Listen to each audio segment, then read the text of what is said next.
आदाब। दो रुख में आपका इस्तकबाल करते हैं। मैं हूं आपके साथ सना वारिस। किसानों के एहतजाज का आज 41वां दिन है। सख्त सर्दी और बारिश भी किसानों के हौसलों को डिगा नहीं सकी है। सरकार और किसानों के दरमियान कई दौर की बातचीत हुई है जो कि बेनतीजा रही।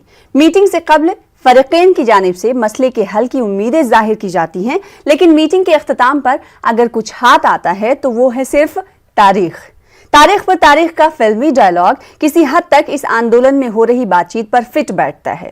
बातचीत की अगली तारीख 8 जनवरी मुकर्रर की गई है। कई दौर की बातचीत में सरकार ने किसानों की 2 मांगें मानी, जबकि 2 मांगों पर पेंच अभी भी फंसा है। किसानों का कहना है कि कानून वापसी पर ही उनकी घर वापसी होगी, जबकि हुकूमत ने भी साफ लफ्जों में कह दिया है कि कवानीन वापस नहीं लिए जाएंगे। इस बीच एहतजाज की मुख्तलिफ किस्में भी देखने को मिली। कई किसानों ने खुदकुशी की तो कई किसानों की जानें भी गईं। वहीं किसानों ने आज मीटिंग कर आगे की हिकमत अमली भी मुरतब की है। आज इसी मौजू पर जानेंगे 2 खास मेहमानों से उनका रुख। प्रोग्राम 2 रुख में सबसे पहले 2 खास मेहमानों का तारुफ करा दें। हमारे दरमियान महेश वर्मा साहब जो कि लीडर हैं बीजेपी के, आपका इस्तकबाल करते हैं। साथ ही साथ एक और खास मेहमान किसान लीडर शिवराज सिंह साहब हमारे दरमियान मौजूद हैं, आपका भी इस्तकबाल करते हैं। शिवराज सिंह साहब, सबसे पहले आपके पास ही आ जाते हैं क्योंकि अगली तारीख अब मिल चुकी है। 8 जनवरी को अगली मीटिंग होनी है। इससे पहले आप मीटिंग कर रहे हैं और मीटिंग कर रणनीति बनाने की कोशिश कर रहे हैं, तो आगे की रणनीति आपकी क्या होगी? नहीं, रणनीति तो ये है, चुनाव आने तो जब तक चुनाव तक बैठे हैं, जब वोट डालने जाएंगे तो नोटा दबाएंगे।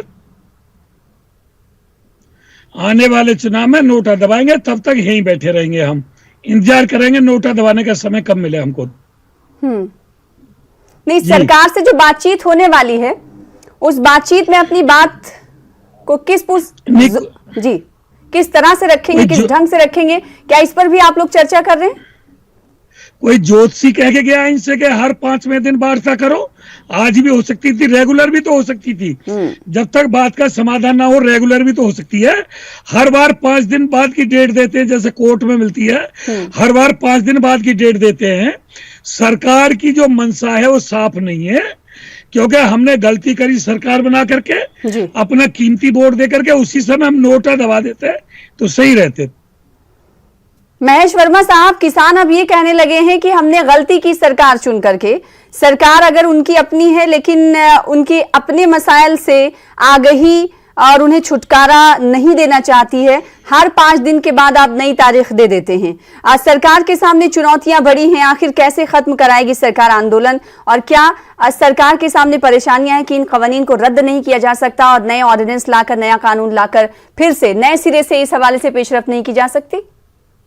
महेश वर्मा साहब जी। सना जी, मेरा सिर्फ इसमें इतना ही आपसे गुजारिश है कि हमारे जो किसान प्रतिनिधि हैं जो ये कह रहे हैं कि तारीख पे तारीख क्या हमने इस सरकार को बना के गलती करी, या जो वो ये बताना चाह रहे हैं कि अब वो ये कहना चाह रहे हैं कि हम अपने विरोध में अब नोटा दबाएंगे जब तक कि सरकार या इस कानून को लेकर कोई निर्णय नहीं होता है। अब सवाल यह है कि अभी तक जितने भी कानून इस देश में बने किसान और कृषि को लेकर, कभी इस तरह के आंदोलन या किसी इस तरह का विचार विनिमय करके कोई कानून बनाया गया, या उसको लेकर किसी तरह इस तरह का आंदोलन खड़ा किया गया, या ये जो कानून, ये जो सरकार बनी, मैं शिवराज जी को याद दिलाना चाहूंगा कि जिस सरकार का आप कह रहे हैं कि आपकी कीमती वोट से इस सरकार का गठन हुआ, उस सरकार का पहला काम ये था, दूसरे कार्यकाल में पहले कैबिनेट में किसानों की सम्मान निधि दिया जाए, इसका निर्णय कैबिनेट में लिया गया। इसी प्रकार से किसान और ग्रामीण क्षेत्र के उत्थान के लिए 21 लाख करोड़ से ऊपर की राशि जो है पिछले 7 साल में आवंटित की गई, जो पिछले 70 साल में नहीं हुआ। तीसरी बात, ये जो कृषि कानून है जिसको लेके किसान को क्या लाभ हुआ? हाँ, मैं अगर मैं आपको किसान के लाभ गिनवाऊंगा तो आप उसको इसलिए नहीं मानेंगे कि अभी आप विरोध की मानसिकता लेकर बैठे हुए हैं कि आपको विरोध हर हाल में करना है, कुछ नहीं सुनना है। जो चीज आप मुझे सिर्फ इतना बता दीजिए कि जो हमारा 3 कानून है, इस कानून की वजह से किसान किस तरह से मजबूर हो रहा है। इस कानून की वजह से ये तो किसानों को मजबूत करने वाला कानून है कि ना कि मजबूर करने वाला। ये तो किसानों के साथ जो जुड़ेगा, आपके साथ जो शिवराज जी जुड़ेगा ना, जो आपके साथ हाथ मिलाएगा उसके ऊपर यह कानून लागू होगा, न कि किसान के ऊपर कानून लागू होगा। तो फिर इस कानून को लेकर इसको जितना मजबूत आप कर सकते हैं, अपनी इनपुट दे सकते हैं। और आप ये कह रहे हैं कि भाई 8 तारीख का जो डेट लिया गया, ये सरकार ने नहीं दिया, ये आपकी प्रतिनिधियों ने कहा कि हम विचार करके बताएंगे कि अब क्या करना है। हम 8 तारीख को आएंगे। तो कोई भी जानकारी जब आपका ये न्यूज 18 के आप दर्शकों को देते हैं तो कम से कम उसकी ऑथेंटिकेशन, उसकी प्रामाणिकता के साथ बोलिए, ताकि दर्शकों को कंफ्यूजन ना हो। ये सरकार का फैसला नहीं है कि हम 8 को आएंगे, आप 8 को आइए, हम आपको डेट दे रहे हैं, हम आपको तारीख दे रहे हैं। ये आपके जो प्रतिनिधि वहां गए थे बैठक में, ये उनका निर्णय था कि हम 8 तारीख को बताएंगे। शिवराज साहब जी, मेरा कहना यह है कि जो इन्होंने कहा किसान सिर्फ डीएम और एसडीएम कोर्ट में जा सकता है, किसका दबाव था? इन्होंने कोर्ट का रास्ता बंद किया। इन्होंने कहा किसान अपना माल कहीं भी बेच सकता है। किसान रेल चलाई गई है। 1 हेक्टेयर का किसान या बुग्गी झोटा वाले किसान ने कहां रेल से व्यापार किया है? इन्होंने जो भंडारण की छूट की, कितना ही भंडारण आप कर सकते हो, और क्रिया विक्रिया का रेशो नहीं बनाया। ये किन के लिए? उद्योगपतियों के लिए किया, किसानों के लिए किया? पहली बात तो ये कॉन्ट्रैक्ट खेती में अगर महंगाई होती है तो कॉन्ट्रैक्ट सही, और किसी कारण से मंदी आ जाती है तो कॉन्ट्रैक्टर किसान को ही मारता है। हमेशा देख लो, किसी भी व्यापारी ने घाटे का काम नहीं किया है। अगर देश में घाटे का काम किया तो सिर्फ और सिर्फ किसान ने किया है। इसमें जो ऐसे ऐसे कानून बनाए गए कि जो सीधा दर्शाता है कि उद्योगपतियों को, कारपोरेट घरानों को लाभ देगा, तो किसका दबाव था इनके ऊपर? और कानून वापस नहीं ले रहे, ये किसका दबाव है इनके ऊपर? किसका डर है इनको? किसके दबाव में कानून वापस नहीं ले रहे? ठीक है, महेश वर्मा साहब, शिवराज साहब क्या आप जवाब दीजिएगा। मेरा सवाल आपसे ये, कुछ देर पहले आपने कहा कि ये जो बीजेपी लीडरान की तरफ से 12 ये कोशिश की जा रही है समझाने की और मनाने की कि ये कानून किसानों के हितों में, लेकिन किसान मानने को तैयार नहीं। सख्त सर्दी में हम देख रहे हैं कई किसानों की मौत भी हो गई है। इस बीच बार बार सरकार की तरफ से हालांकि कोशिशें हो रही है कि बात सुलझ जाए, लेकिन बात सुलझती हुई नजर नहीं आ रही है। मेरा सवाल आपसे ये है महेश वर्मा साहब कि आपने कहा कि कवानीन ऐसे हैं जो किसानों के हित के हैं, लेकिन हमने पिछले दिनों देखा कि जब बातचीत हुई तो 2 मांगे मानी गई। तो जब कानून अच्छी है तो फिर 2 मांगे आपने मानी क्यों? देखिए, दो मसलों पर तो बात बन गई ना। एमएसपी और कॉन्ट्रैक्ट फार्मिंग को लेकर अड़े हुए हैं किसान। साना जी, बहुत आपने दुरुस्त फरमाया इस बात को, बहुत अच्छी बात आपने कही। देखिए, सवाल यह है कि हमने शुरू से, सरकार का इसमें शुरू से रुख यही रहा है कि आपकी कोई इनपुट हो, आपके कोई अच्छे सजेशन है। जैसे मैं एक उदाहरण के तौर पे एक बात आपको बताऊंगा कि भूमि अधिग्रहण कानून आया इस देश में, उसको लेकर लोग कई चीजों को, कई उसकी खामियों को उजागर किए। सरकार ने उस कानून को वापस लिया। हम ये नहीं कह रहे हैं कि कई कानून ऐसे होते हैं जो आए जिसमें उसमें कुछ रद्दोबदल करने की जरूरत पड़ी। ये कोई सरकार जो है इसलिए नहीं है कि वो किसानों के खिलाफ कोई साजिशन ऐसा काम कर रही है। ये किसान हितैषी सरकार है। इसका काम सबसे पहले, और ये यही सरकार नहीं, देश में कभी भी श्वेत क्रांति हुई, हरित क्रांति हुई, क्या किसानों के आंदोलन की वजह से हुई है? देश में अब तक जितने कानून बने हैं, क्या किसानों के आंदोलन से उपजे हुए कानून बने हैं, या किसानों से परामर्श करके कानून बनाए गए हैं? इनसे पूछिए कि कितने ऐसे आंदोलन इन्होंने किए जिसकी वजह से कानून बनाए गए हैं।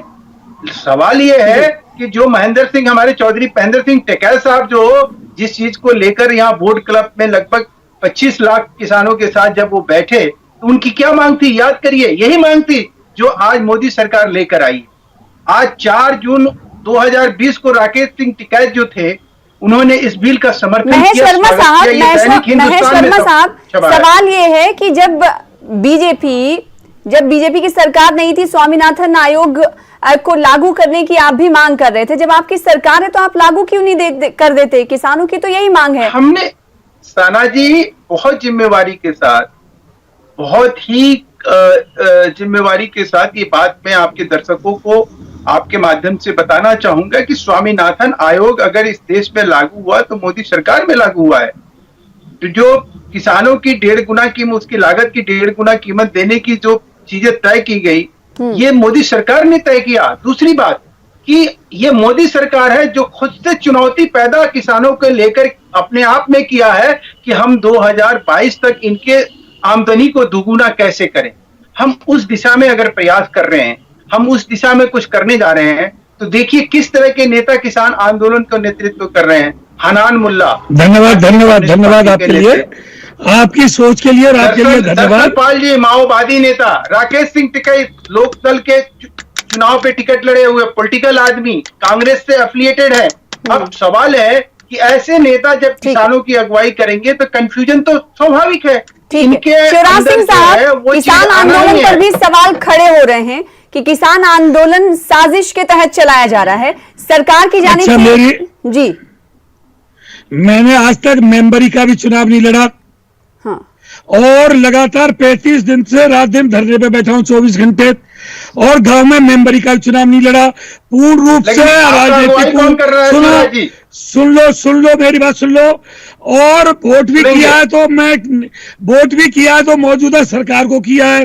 हालांकि मैं भाजपा वाला नहीं हूं, ना भाजपा के बंधन में हूं, लेकिन वोट भाजपा को किया है, प्रदेश सरकार में भी और केंद्र सरकार में भी। लेकिन मुझे आज लग रहा है मैंने गलत वोट किया है, मताधिकार का प्रयोग किया मैंने, जहां मुझे उस समय अच्छा लगा, क्योंकि पिछली सरकारों को मैंने परख लिया था, इसलिए वोट किया। लेकिन आगे मैं कह रहा हूं नोटा दबाया जाएगा। मैं किसी दूसरी राजनीतिक पार्टी की वकालत नहीं कर रहा, पीड़ा होकर के मैं कह रहा हूं नोटा दबाया जाएगा। मेरी बात सुन लो भाई, आप ये कह रहे हैं कि किसानों से नहीं पूछा जाएगा, हाँ, और कानून बना देंगे, जब किसान ये कह रहे हैं कानून हमारे लिए अच्छा नहीं है। अपने जनता की बात मानने में क्या सरकार की तौहीनी है? जी, और फिर शिवराज साहब, सरकार ये कह रही है कि इससे पहले जो कवानीन और जो कानून बनाए गए, जो ऑर्डिनेंस लाए गए, अध्यादेश लाए गए, उस वक्त तो किसी से पूछा नहीं गया, तो अब क्यों सरकार पूछती किसानों से? तो मतलब सरकार का ये कहना है। अरे मैं ये कह रहा हूं, अगर किसानों को ये लगता है कि ये कानून हमारे गले की फांसी है, तो क्या आंदोलन नहीं करने चाहिए? क्या कांग्रेस के समय पे आंदोलन नहीं हुआ? कितने बड़े आंदोलन नहीं हुआ? सवाल इनसे पूछ सकता हूं? आंदोलन नहीं हुआ? बिल्कुल सवाल एक पूछ सकता हूँ शिवराज जी, एक सवाल है आपसे, एक जानकारी भी आपको दे रहा हूँ और एक सवाल भी है। आप मान लीजिए कि एमएसपी हमने लागू कर दिया, जैसे एमएसपी कानून अभी तक इस देश में है। आप ये कह रहे हैं कि जो प्राइवेट मंडियां है उसमें भी एमएसपी के तहत ही बिक्री हो, इस कानून में उसको सम्मिलित किया जाए, यही मांग है ना? अब सवाल है, गारंटी सुन ले, गारंटी की जाए। आप जरा सुन लीजिए आपकी जानकारी, और मैं अगर गलत बोलूं तो मैं इसी चैनल पे माफी मांगूंगा। राजस्थान सरकार ने अभी हाल में ही अक्टूबर में 3 अक्टूबर को एक कृषि बिल इंट्रोड्यूस की, और उसमें साफ तौर पे उसने एमएसपी जो है, मिनिमम सपोर्ट प्राइस पे जो सरकार वहां खरीदारी करती है, उस खरीदारी करने का जो उसमें प्रावधान था उसको हटा दिया, और किसी किसान ने उसका विरोध नहीं किया। आप मुझे बता दीजिए, अगर केंद्र सरकार ये काम कर भी देती है तो उस राज्य में उस किसान को कैसे फायदा मिलेगा? मुझे समझा दीजिए। नहीं, मैं ये कह रहा हूं, राजस्थान की बात है, राजस्थान की जनता है, राजस्थान की सरकार है, क्या कम्युनिस्ट सरकार है? अरे यार सुन तो लो यार, अगर कांग्रेस सरकार कोई किसान के अनित में कानून लाती है तो वहां की जनता को आंदोलन करना चाहिए, मैं कह रहा हूं। लेकिन मैं तो राजस्थान जाऊंगा नहीं आंदोलन करने, राजस्थान की जनता को आवाज उठानी पड़ेगी। आप किसान की बात करेंगे, और आप किसान की बात मैं किसान की बात कर रहा हूं, मैं किसान की बात कर रहा हूं। अगर राजस्थान की सरकार इस कानून को चाहती है तो ला कर दे दो। भाई एक बात सुनो, पहले आप ये कहते थे, शिवराज जी सुन लीजिए, सुन लो, एक सेकेंड सुन लो। अब यही बात मैं आपसे, यही चीज आपको समझाना चाह रहा था कि ये राज्य सरकार का विषय है। राज्य सरकार चाहे तो जो प्राइवेट मंडी है उसमें एमएसपी पे बिकेगी या एमएसपी पे नहीं बिकेगा अनाज, ये तय करने का अधिकार राज्य सरकार के पास है, ना कि केंद्र सरकार के पास है। ठीक है महेश वर्मा साहब, आपने अपनी बात रखी। ज्यादातर रियासतों में बीजेपी की सरकार है। जब बीजेपी केंद्र में सरकार इस तरह का कानून लेकर आई है, तो क्या किसान ये मान लें कि वो एमएसपी के हवाले से राज्य सरकारों का जो फैसला होगा वो उनके हितों में होगा? नहीं, योगी जी किसके अधीन काम कर रहे हैं? ये आशंका है। एक सेकंड शिवराज साहब, एक सेकंड आपके पास लौटूंगी। महेश वर्मा साहब, ये सना जी, शिवराज जी आप ही की सवाल उठाकर आपके ही मुद्दों को खड़ा कर रही हैं। मेरा सिर्फ ये कहना, आपका ये कहना है कि केंद्र में भाजपा है, राज्य में भाजपा है, तो जो केंद्र में हो रहा है वही राज्य में होगा। ठीक है ना। मेरा ये मैं ये कह रहा हूं कि राज्य सरकार जो अभी मध्य प्रदेश का आप उठा लीजिए, मध्य प्रदेश में क्या हुआ। मध्य प्रदेश में सरकार ने केंद्र सरकार से इतर वहां जो एमएसपी है उस पे तो खरीदारी कर रही है, साथ में उनका वैल्यू एडिशन कैसे करें। मान लीजिए कि इनके चावल है, इनके गेहूं है, इनके गन्ने हैं, इनके पपीते हैं, इनके डेयरी प्रोडक्ट है, उसको किस तरह से और हम अच्छे से पैकेजिंग करके उसका मूल्य वर्धन करें, उसका वैल्यू एडिशन कर दें, उस दिशा में काम कर रही है मध्य प्रदेश सरकार। और उसमें उसको 100% हर एक जिले में उसको सफलता मिली है। इसी प्रकार से उत्तर प्रदेश में आप आ जाइए, जहां मंडियों में खरीदारी होती थी, अब ये मान लीजिए प्राइवेट मंडी होती है, तो राज्य सरकार अगर देखेगी कि एमएसपी पे कोई खरीदारी नहीं होती है, तो राज्य सरकार इमीडिएट उस हालात को देखते हुए, क्योंकि ऐसा है कि किसानों के साथ दिक्कत यह है कि थोड़ी भी नमी हो गई तो वो एमएसपी के तहत जो है एमएसपी से कमतर दाम हो जाएगा, उनके अनाज नहीं खरीदे जाएंगे। इस झंझावत में किसान जो है वो कहीं का नहीं रहेगा, ना घर के रहेगा ना घाट के रहेगा, उसका अनाज सड़ता चला जाएगा। कई बार गन्नों का उचित मूल्य नहीं मिलता है। हम गांव से रहने वाले, हम गांव के लोग हैं, हम आग लगा देते थे ताकि अगली फसल जो है वो कम से कम हम तैयार करें। तो सवाल यह है कि इस तरह की परिस्थिति अगर कोई आदमी सिर्फ अपनी राजनीति की वजह से अगर किसानों को लेकर ऐसी स्थिति परिस्थिति का निर्माण कर रहा है और देश को ऐसे आग में झोंकने की तैयारी की जा रही है जिसके जरिए खालिस्तान, जिसके जरिए महेश वर्मा साहब, रिहाई की मांग, ये सारी चीजें एक सेकंड शिवराज सिंह साहब आपके पास लौटूंगी, आपका जवाब चाहूंगी, लेकिन महेश वर्मा साहब आप ये बताइए, कई बार मेरी और आपकी और किसान लीडरों के दरमियान बातचीत हुई है, आपकी बातों से ऐसा लगता है कि किसान के आंदोलन को लेकर बीजेपी सरकार, आपकी बातों को लेकर, इससे पहले हमने पंजाब के कई लीडर हैं बीजेपी के, उनसे बातचीत की, वो तो कहते हैं कि किसानों का आंदोलन सर आंखों पर, उनकी बातों को हम मानेंगे, लेकिन आपकी बात में इतना फर्क कैसे हो जाता है? मुझे ये नहीं समझ में आता कि आप किसानों के आंदोलन को आंदोलन समझ रहे हैं या नहीं समझ रहे हैं? हम किसानों के आंदोलन को आंदोलन समझ रहे हैं, हम किसानों की पीड़ा को भी समझ रहे हैं, हम किसानों की बात को भी सुन रहे हैं, लेकिन इनके नाम पर जो वहां काम किया जा रहा है, हमारा सिर्फ इशारा उस तरफ है। आप आंदोलन करिए ना, सुप्रीम कोर्ट कह रहा है कि इस आंदोलन को कोई भी रोक नहीं सकता, इसको टोक नहीं सकता, इसके ऊपर सवाल नहीं खड़ा किया जा सकता है, बशर्ते ये शांतिपूर्ण हो और देश के अहित ना हो, देश के खिलाफ कोई यहाँ काम ना किया जाए। देश के खिलाफ क्या साक्ष्य मिल गए देश के खिलाफ वहां पर काम हो रहा है? महेश वर्मा जी, शिवराज सिंह साहब आपका जवाब। किसानों के आंदोलन पर भी लगातार सवाल खड़े कर रही है भाजपा। किसानों, देखिए किसानों के अंदर भी खेमे हो गए हैं कई, जिसको भाग बोलते हैं हिंदी में, तो इसके लिए भी किसान आंदोलन पर सवाल खड़े हो रहे हैं।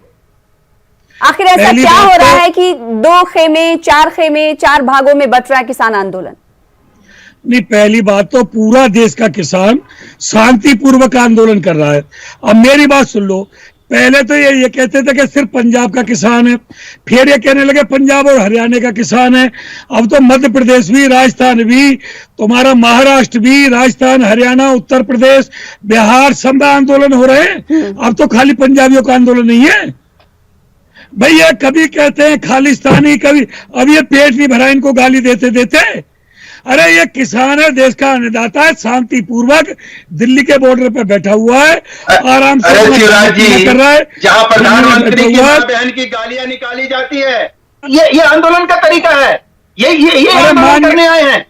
अरे मान गया आपकी बात भाई, मेरी सुन लो, अगर ये आंदोलनकारी गलत है तो सिर्फ 5-7 बम खर्च होंगे तुम्हारे, एक पलवल पे, एक जयपुर पे, रेवाड़ी पे, एक टिकरी बॉर्डर पे, एक सिंधु बॉर्डर पे, एक नोएडा बॉर्डर पे, 5-7 बम गिरा दो, सारा झगड़ा खत्म। और इनको आंदोलनकारी नहीं मानते हो, सुन लो, इनको आंदोलनकारी नहीं मानते हो, देश के नाम पर, तो इन पे बम गिरा देना चाहिए। नाम पर किसान का मतलब ये नहीं होता है जो आप कह रहे हो। किसान का मतलब ये होता है, वो अन्नदाता होता है, वो इस देश का भाग्यविधाता है, वो इस देश को पालता है। उसके मुंह से ऐसी बातें सुनना, वो इस देश को बम बनाने का हाथ देता है, हाथ तैयार करता है।